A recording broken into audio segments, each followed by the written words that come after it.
God blesses you, the devil blesses you. All right.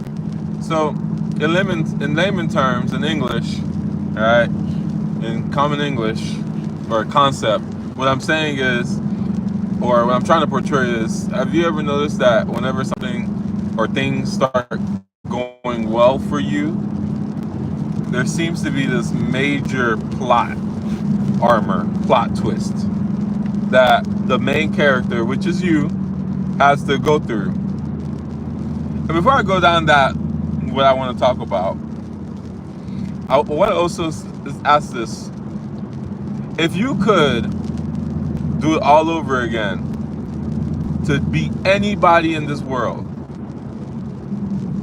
would you choose to live somebody else's life? And I was reading a book one time about this kind of concept, and the author said that basically we are all gods in our mentality. We only see life through our eyes. Yes, you can have similarities. You can sympathize. You can have large amounts of empathy. However, you having that large amount of empathy is what you assume and require of other people to have. Likewise, if you're hardworking, you require everybody around you to be hardworking. If you're selfish, you assume everybody around you is selfish. That's why, or if you're greedy, needy, that's why if it's the last piece of chicken, you go to grab it. And that's why you think other people are out to get you. Why? Because you may just be out to get other people. And so the author was asking this question, asking the reader to ponder and think, okay, if I could do it over again, would I be Will Smith? If I could do it over again, would I be Martin Luther King? If I could do it over again, would I be Oprah, Trump, LeBron? And the author, right, asks you, do you think that a lot of people would choose, if they could do it over again, swap and become another person? As if, you're living at 5051 Strawberry Lane, and you could be living in Never Ever Land, like as Michael Jackson. Only thing is, you don't know that in your past life or your parallel life or even your future life, you're at 5051 Strawberry Lane. Until maybe after your passing, then you know that these two entities were you, or were you. For me, I think that if most people had the option to choose to be somebody else, no matter how amazing we all think that person is, I think most people would choose to stay where they are. I think so. I think most people would choose to stay where they are. I think that even though Oprah has billions of dollars, even though how successful LeBron James, Michael Jordan are, I think most people could not see themselves being that person. I think, for example, let's say I was talking to one of my coworkers. He's an older guy, very knowledgeable, and he was saying that he hates sweet potato fries. I love sweet potato fries. He hates sweet potato fries.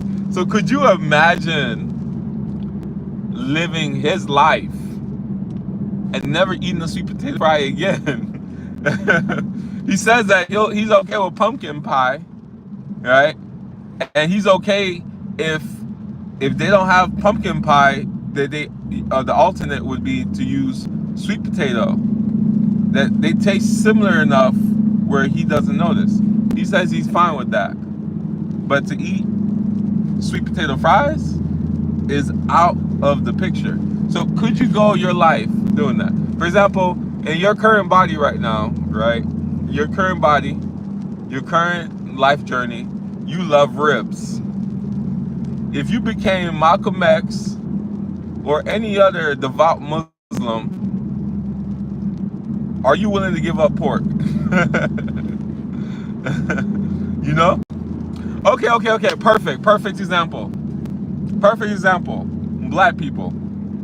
Would you give up seasoning your food to go eat medium rare to rare meats? No seasoning. You know, all the stereotypes you have of white people, would you do that? You know? And I'm sincerely asking. And that question, I would think a lot of black people, especially you know the types that really talk about white people, like white people this, white people that. I think a lot of black people aspire to be white people. I do think that. I think no matter how much trash a lot of black people talk about white people, if they could switch places, they will switch in a heartbeat. But that's a different conversation. That's the house Negro versus field Negro conversation. Who wouldn't go into the big house and be massa? You know, who would choose to be a slave? So that's a different conversation. Although the same conversation that we were having originally, right? Not the one we were just having about if you had the option to be somebody else. With that scenario would be this: field Negro, house Negro. Everybody will want to be a house Negro. You get to drink Kool-Aid. You get to eat massa's food. Of course, it's the scraps, right? You get to be out of the shade. You get to be lighter, right? Right? Although, if you choose to be the field Negro, right, then that's how that would tie back. For example, the house. I'm quoting Malcolm X. The house Negro, if the house caught on fire, he'd work hard to put out the flames. If Master got sick, you sick, we sick. That's the house Negro. As much as people want to say that they want to be a field Negro. Like, as much as people want to say how horrible white people are and slavery and da-da-da, if they get the option to be a house Negro, they will go for it, for sure. It takes a special type of person to see all that and say, you know what, I'm good. I'll go to being who I am. And in this world, some of the popular names that are portrayed to be like that are Dave Chappelle, Cat Williams, not sure about Monique, and then the ones that are the so-called house Negroes in pop culture are Steve Harvey, Oprah, right? And then Tyler Perry, right? According to all the new recent, news and celebrity gossip, as discussed and seen on places such as the Shade Room, not Shade Room, excuse me. Shade Room is different. Club Shay Shay. They call it Club Shay Shay. I don't know if he's that way or not. I really don't care. He's a spectacular guy. Good record and everything. Anyway, so let's go back to the original conversation. I just wanted to dive off in that, and if anybody watches this or watching this, if you understand what I'm trying to say, thank you so much. I appreciate it for taking the time to listen and see if you can relate or you even find it interesting. Like, we all see all these celebrities. If you're a woman, would you trade places to be Beyonce? And men, we all have all these so-called gripes with women, and women have gripes with men. Would you guys switch places? And if so, why? And I think many people would choose to be right where they are. You can see it economically, and then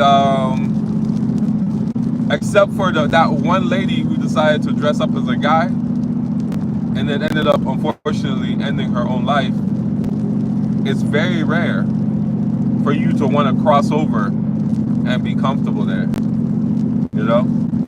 It's very rare to have those people who can live in those different fields.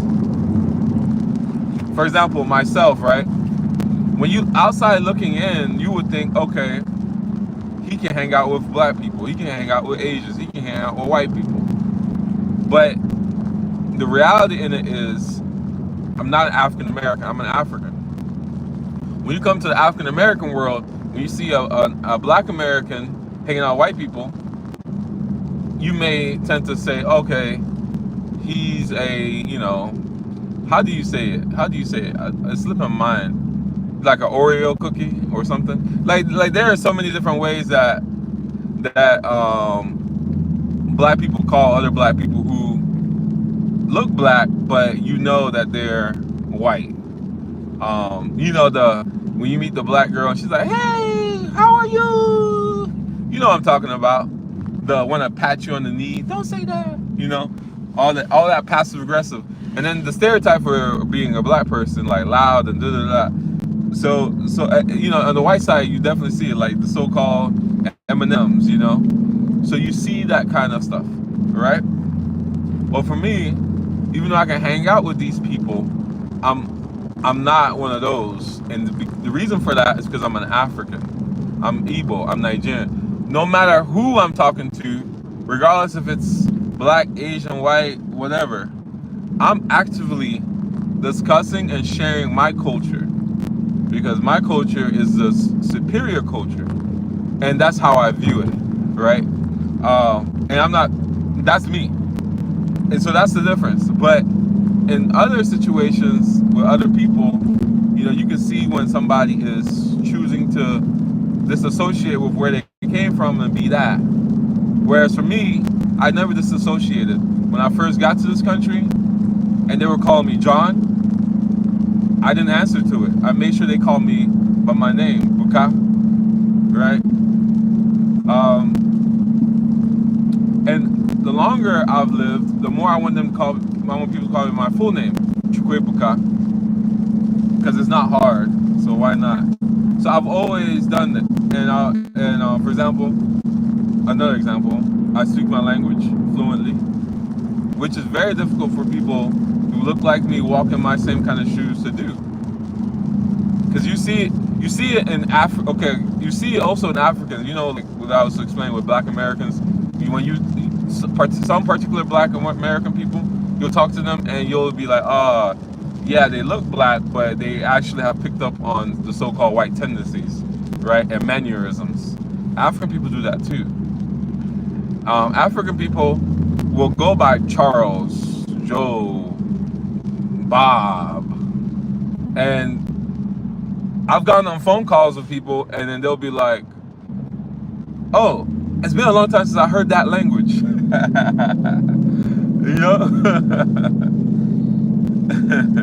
So that's what I mean. So it's a special type of person, and I'm not saying I'm that special type of person. I'm not here to say that. I'm saying it's not everybody that would be like, you know what? I can see myself being Oprah. I can see myself being Will Smith. Let's do it. Most people, I think, will sit in their body and live their life because that's all they know how to do. That's what they've done all their life. That's what they've tried to do, which is be the best person they can be. Even if that person don't seem like very spectacular to you, that person is very spectacular to that person, and they wouldn't trade anything to be you. Yes, obviously, if you talk to an inmate, they'd be like, "Oh, I'll give anything to be free, not to be you, to be free." Because the way you know that is because you watch the interviews with inmates after, or like an older person who went to jail, prison, and they'll be like, if I was younger, they're not necessarily saying that they would give it up. They don't trade it in. They don't ever so-called sell out to their experiences. And this is both a positive and a detriment, because in certain settings, when you talk to people, right? When you talk to people and they're setting their own ways, you can you can talk their ears off and they'll never change. For example, right, the saying, you could take a horse to the water, but he won't drink. The hope is that he will smell the water, he will catch the smell of water and give it a gander. That's the hope. That's saying, right? But no matter, however, for most people, especially let's say they're economically down. I'm not going to say poor, economically down. Well, we're going to say impoverished. Let's say that they're poor. No matter how many times you talk to them about certain things, they're going to continue that. They're going to continue that. If anything, they'll tell you about how they're on their way up, they're going to come up, things about to, some miracle is about to happen. An inmate or somebody of that nature will pray for a lottery. That could be a financial lottery or to get out of jail or prison. And when they do, you notice that they always go back to what they do. For example, if you win the lottery, you're just a regular person. Notice all those people who won those lotteries ended up being broke or deceased. The first thing they do when they buy is they buy themselves 5 Ferraris. Then they buy their mama a Lambo. Buy their daddy a Bugatti. And then they start to buy random people they've never met things. And then when they realize that they've bought the happiness of people, then they start seeking somebody that actually appreciates them. And those people that get to that point, if they haven't run out of money by then, right? And then they get to that point where they start seeking somebody's validation, somebody's love and affection for anything about him or her that does not relate to money, those are the ones who end up deceased. Because then they'll meet that person who's going to behave like a chameleon and then earn their trust. Next thing you know, they've signed over their 5 Ferraris, their mansions and whatnot under their name. And then next thing you know, all you're going to be hearing is, oh, your son or your daughter went on a vacation. And they just haven't come back yet. Unbeknownst to you, is that the right word, unbeknownst? Is that a word? Unbeknownst? If that's not the right word, please tell me.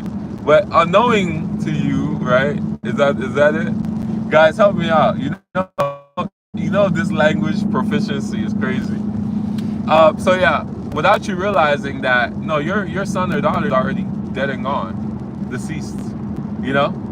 And so, anyways, so that's part 1 of this conversation, right? And then part 2 of this conversation, the actual title of this live is called, When God Blesses You, the Devil Blesses You.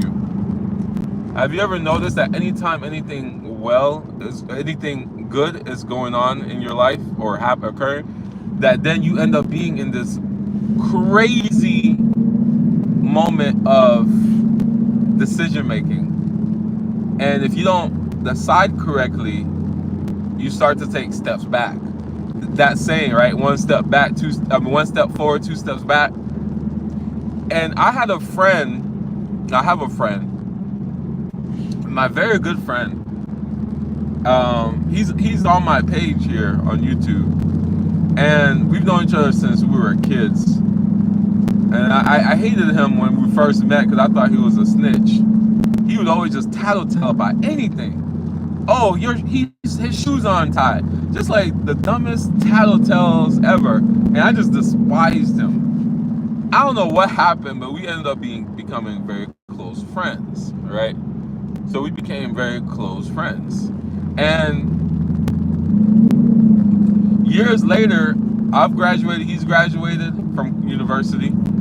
And he has a degree, he's a degree holder, and he's working at GameStop as if this is Nigeria, where you can graduate from university and you can't find a job of what you studied.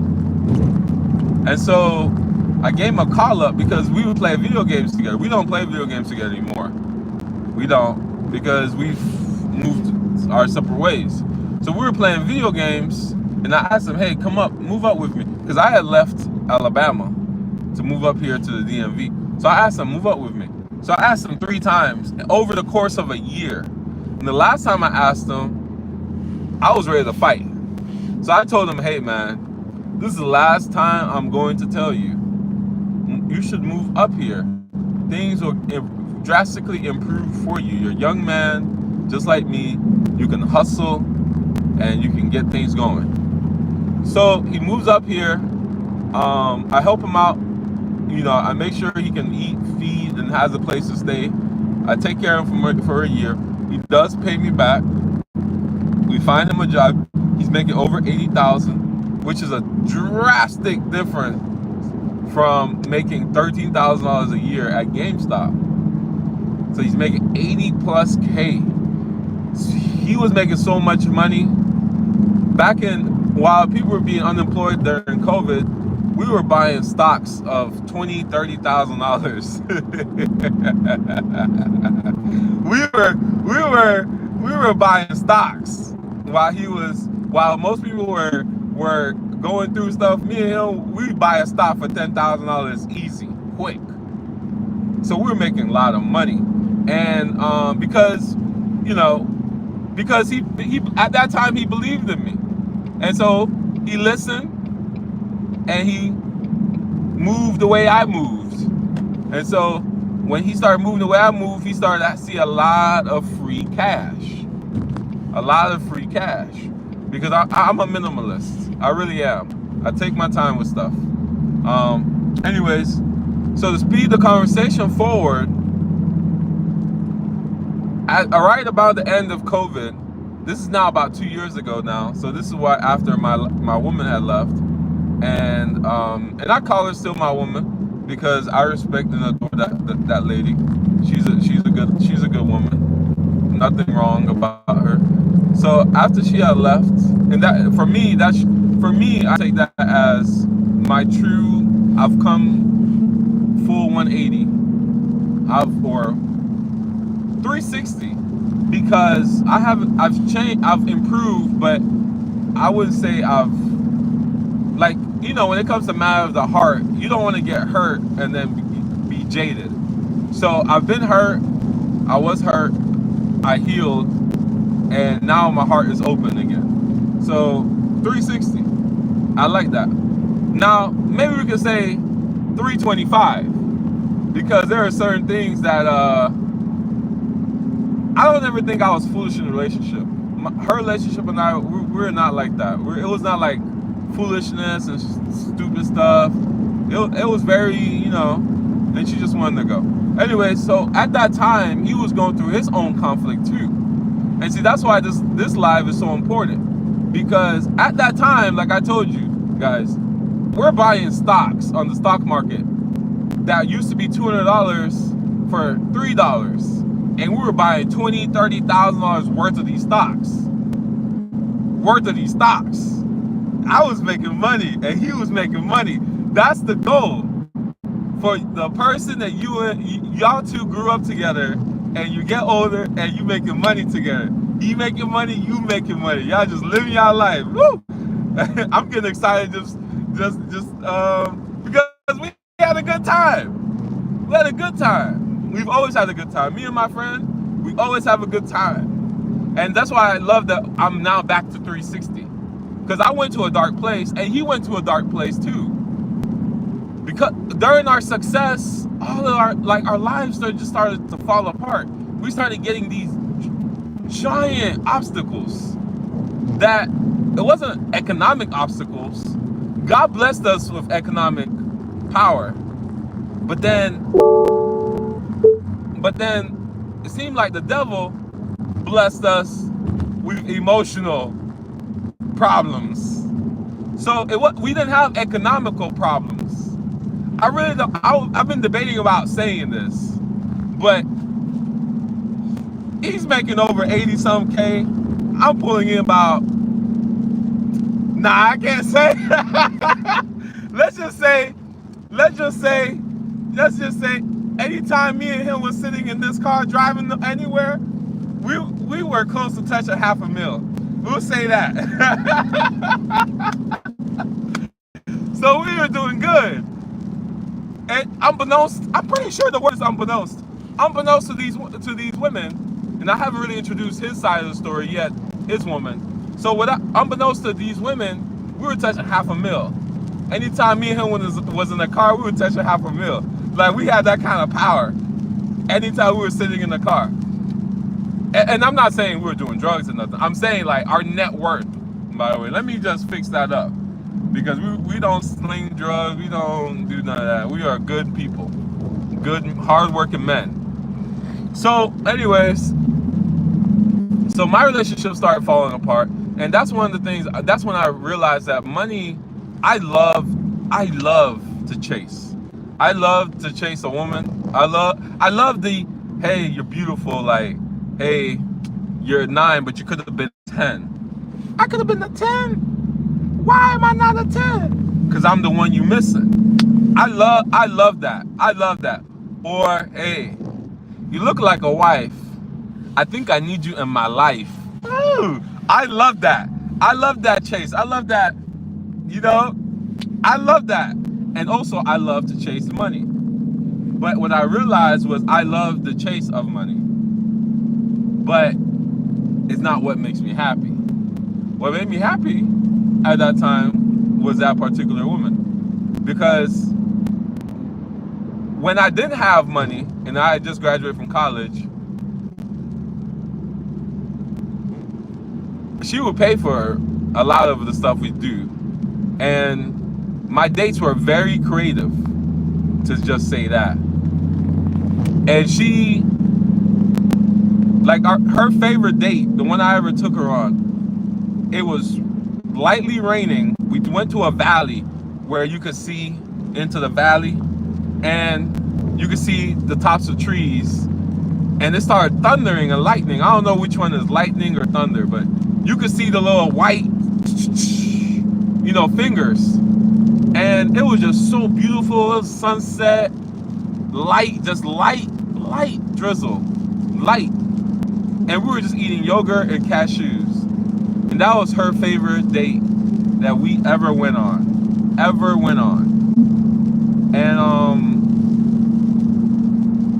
And she was a ride or die.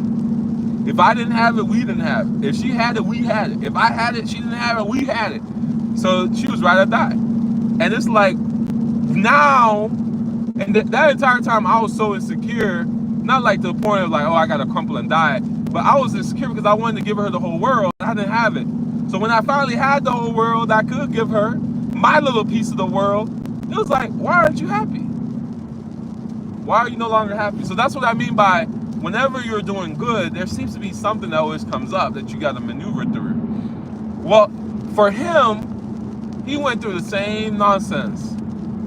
He started courting this girl. After 6 months of dating, she still hadn't officially accepted being his girlfriend. He had spent over $10,000 on plane tickets at the time. By the time the summer came around, he was definitely into the $15,000 to $25,000. I knew it was more than $15,000, but I just didn't want to ask if it was $25,000. Because he was gone every weekend, flying out. And I used to tell him, dude, why don't you just get a girl up here? Why don't you just get a girl up here? Believe it or not, it wasn't because, the commute. It was because of just her, particularly. Getting a girl from Alabama or Tennessee, like one of these more southern states, if you are going to marry in America, or like in the Midwest, where it's religious or something like that, I would say is your best bet. Getting a girl up here in the DMV, the DC area, the New York area, the LA area, I say if you do that, you are going to be in trouble. You're going to be in trouble. Because there's always going to be a guy high rolling higher than you. There's always going to be a guy that got more than you got. And as long as they're worshiping the dollar, you're not going to have a loving, meaningful relationship. All you have is date. And date, by the way, stands for dick at the end. So all you have is date. You take her on a date and you get what you need. It's very transactional up here. It's very transactional. At this point, if a woman went to college, I would just assume that she's not wife material, because they're brainwashing our women at these universities to hate us, men. So you got to marry her right out of high school and start your family. If you don't, the chances are slim. And this is actually the first time I've ever said this, that if she went to college or whatever, you shouldn't. But now I realize it's actually backed up by statistics. Kevin Samuels told us if over 50% of marriages end in divorce, of that 50%, 80% are filed by women if the divorce were to occur. And then on top of that, right, he said that if they're college graduated, right, then it's into the 90s. And so what I just said actually has a lot of truth to it. If the woman went to college, then it's game over, bro. Because she just went to an area or facility that has thousands upon thousands of men, all sorts of height, shape. And I'm not talking about just how tall you are. So, anyways, yeah, I asked him why just leave her alone, and then he didn't maneuver to it properly. The day he decided to leave her alone, she called him up the next day, right? He said he was gonna leave her alone. Let's say Thursday. She called the next day on a Wednesday, literally. That's how it went, and said, "Hey, I'm pregnant." So that's how that went, and now he's taking care of responsibility, because he said that he doesn't want to be like his father. He wants to be a part of his child's life, which I very much applaud. But I'm not gonna move like that at all. If I ever get into that situation and I tell the lady, hey, let's do this, let's do that, and she refuses to cooperate, I'm gonna cut her and that child off, because I can't do nothing with that. You can't. I'm not gonna jump through hoops while being emasculated just so that you can be in the life and be miserable and make me miserable. It's not gonna work. My friend has rented houses for months, and after putting down the money and everything for it, the woman refused to move in. Then he went to go live with her. Last time he updated me, they live in the same house finally, right? But they're not together. And then he's flying or doing different things and going out and posting videos just to, like one day it's, oh, you don't post that. Next day it's, oh, I'm gonna post it so that she know I'm having a good time. I don't want any of that nonsense. I'm not gonna go through that. So I am working hard to not be anybody's baby daddy. And at the same token, I'm not going to operate that way. If the woman don't want to cooperate, especially the so-called Christian ones, if you are Christian, then you should know how a family structure is supposed to set up. If you coming in here talking about we 50-50, I put my leg in one pant, you put the leg in the other pant, it's not gonna work out. It's not gonna work out at all. But if you come in saying, you know what, I want to be your wife, you're help me, where are we going? I believe in you, I have faith. You know you are not a Negro, you are a man and my man, and I believe in you. And I would like for my son and children to emulate you and be what you have become. And me and my friend were very good men. Very good men. So you would think that your son would do good to be like us, right? So why cut and why be difficult? It's almost like you didn't finish being raised at your house.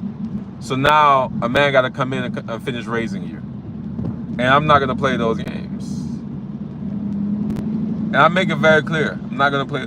I will start a whole new family on the other side of the world before I play those games with you. I'll pay you your child support and start a whole new family on the other side of the world and raise some good kids, and they will have my presence in the life. I'm not going to be sitting in the house being emasculated, jumping through hoops, just so, because no matter how hard you jump for these ladies, they don't, it doesn't even make them happy. So we're not going to play that game. You know, we're not going to play that game. I want my son to be a strong man, and he's going to be strong and with me in the life. And if she wants to be an obstacle, I have to move, because I'm not going to allow a woman to potentially risk my freedom, you know, being mean, vindictive, getting in your face, yelling, rah, rah, rah, rah, to get me to come out of my masculine frame, to get me to get angry, to start yelling. Next you know, we in there like Mike Tyson, biting ears off, and then I go to jail, and then she'll act like, I just didn't know. I just didn't know. You know? So I'm not gonna play that game. Like, I know this one particular lady, her man got at it, and now all she does is walk around talking about asking random men, because I know that's what she definitely does. Do you hit women? But it's very interesting because you forget to mention that you incited and urged a grown man to get combative with you. You know? So, anyways, and these things I told her very, very straightforward. You know? Like, what did you expect? And then the reply was, you hit women? I'm like, did you hear what I said? Did you hear anything I just said? So anyways, but yeah, those are the 2-3 stories. And man, my last appointment is supposed to be at 3:40, and it looks like I'm right at 3:40. So I hope they'll still take my car in. But yeah, those are the 2-3 stories. And the reason why I brought it up, because I haven't had a live now in a few days, and I want, by the way, when I come to do a live, I want to actually have a topic for you guys. I don't do lives for views and stories and likes. I do lives to actually bring something to you guys that I think is interesting and worth talking about. And then on the meantime, I like to make videos that I find interesting. So if there are certain people out there who find the things I find interesting, then I'd love for us to all come together. If not, you know, well, there's no if not, but so I do apologize if I haven't been here recently. It's been a combination of being fatigued, tired, and also not having anything to talk about. And then and the reason why I want to do this particular live is because I'm back to where I'm okay. And like I said, the moment you're doing good, there seems to be obstacles. When you're not doing good, it's like people are ignoring you. Now, when I tell you, when it rains, it pours, it's very real. So when you're not doing good, it does get worse.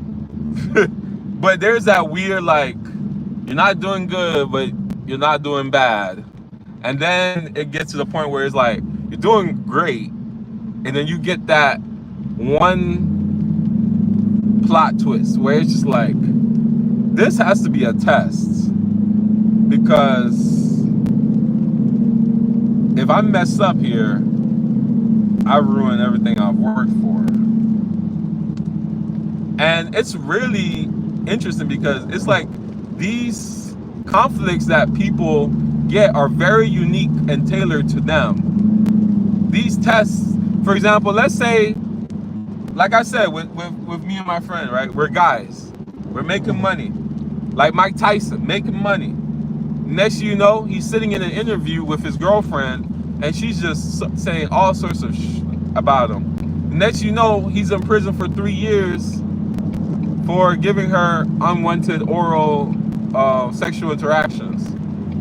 Can you imagine?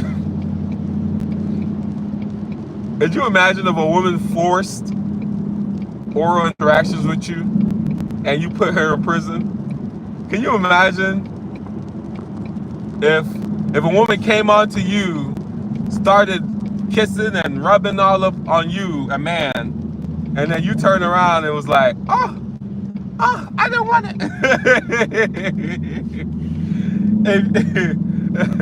Everybody at the barber shop would laugh you away. Will laugh you away. Like, where is your girl? I want her. You put her in prison? Why'd you do that? Get her out so I can get her. But in the world of women, in nature, right? These things don't exist apparently. But in the human world, there are these straight up, should we call it contradictions? Or there's a way Americans call it. They call it like double negatives. No, not that. But you know, just it's different from men. It's different from women, right? So we'll just leave it at that. So that's a very typical and common one, because men work their butts off to get money. Why? Because women like money. Men buy nice cars and houses because women like nice houses and cars. Cars is not a word. Cars. Because women like nice houses and cars. I said cars. So yeah, women like nice houses and cars. So that's why men do these things, right? However, once you finally get it, you have to have the discipline and discernment. And discernment really only comes from experience and prayer to say no. And the problem is, you spent hundreds upon hundreds, if not thousands, of man hours trying to accumulate these monies is a good term, and assets. Not spending hundreds of hours, right? You could have spent a couple of dozens. Am I saying these things right? You could have spent a good amount praying for money or health, so that you can so you can gather these things up. But anyways, you didn't spend hundreds, if not thousands, of hours working on emotional intelligence, discipline, and just saying no to beautiful women. So now, when you get that money and assets, and women start to approach you, you actually think that they're approaching you for you, when in reality they're approaching you for the things that you have. And so that's why I say that I'm happy to be 360, but it's more like 330. My ex, she didn't approach me for what I had, because I didn't have anything. But at the same time, I've met women now who will start to say, I love you, I like you, you are so amazing. And then when you tell them no, next thing you know, their representative goes and takes a seat, and the real them steps up. The real Slim Shady. And then you start to see who this person is that's been declaring their undying love for you. That's when you realize who you've been laying in bed with. And trust me, you have been laying in bed with the enemy, because that woman is out to get you and everything you got. And if it means taking your life, so be it. And the reason and how you know this is true is because I've seen it so many times. Men will be married to these women for 10, 20 years, and when they get a divorce, the women don't go, you know what? I was once in love with him. He is the father of my children. Let me do this, this, or that. No. The calls come out, and they're trying to get everything they can. Even things they know they can't get, they don't care. And then they justify it by saying, oh, The lawyer. The lawyer. It's because the lawyer. Well, who hired the lawyer? Yes, obviously there are some aspects to that. Like, yes, the lawyer obviously wants you to get a divorce because they are divorce lawyers. Yes, the lawyer obviously wants you to get more assets so they can also get paid more. Still, this is a man you've been sleeping in the same bed with, unless you're one of those people who sleep in different rooms. This is a man that's supposed to be the father of your children. And it never clicks for these women to think that, wow, if I do all this to my ex-husband, somebody's gonna do all this to my children, my son in the future. They never have that connection. You know, like that idea. If you want a clean planet, start with you. You need to pick up your trash, right? If you cut your lawn, but both of your neighbors don't cut their lawns, and then snakes and all sorts of other things start crawling out their lawn, guess where they're gonna come to? Meet your lawn, right? And they never have that connection. So this is how I know, right? And anyways, this live has gone on for 5 minutes too long. I'm where I'm supposed to be going now. But what I did was I continued it for a future live that I want to do. And the future live I want to do is concerning how to basically maintain your masculine frame. We all know that women are born women. Everything that is given to them to make them women and attractive to a man is God-given, whereas a man has to develop himself. What women find attractive, like muscles, we have to go to the gym. Money, we have to go to the factory. You know, wisdom, we have to get hurt 1 or 2 times. So because I got hurt 1 or 2 times, when a woman does XYZ, it doesn't faze me. I don't get upset. I don't get sad either. I just brush it off, right? But I also know when a woman's trying to play games. And oh, are you mad at me? I'm like, no, I'm not mad at you. You chill out. Why are you trying to start something so that, you know? So these are all those things that you learn. But in order to learn these things, you have to go through those experiences, right? And so in my next live, I'm hoping to do a live where I talk about how to maintain what it is that you've earned, right? That made you an attractive man. Dang, I almost went into the exit only lane. I hope they still take my car because my appointment was 3:40 and it's like 3:50. Anyways, thank you. I saw several people come on, and I've seen one person stay on for a while, and I really appreciate you for being here. I guys have a good day. Bye.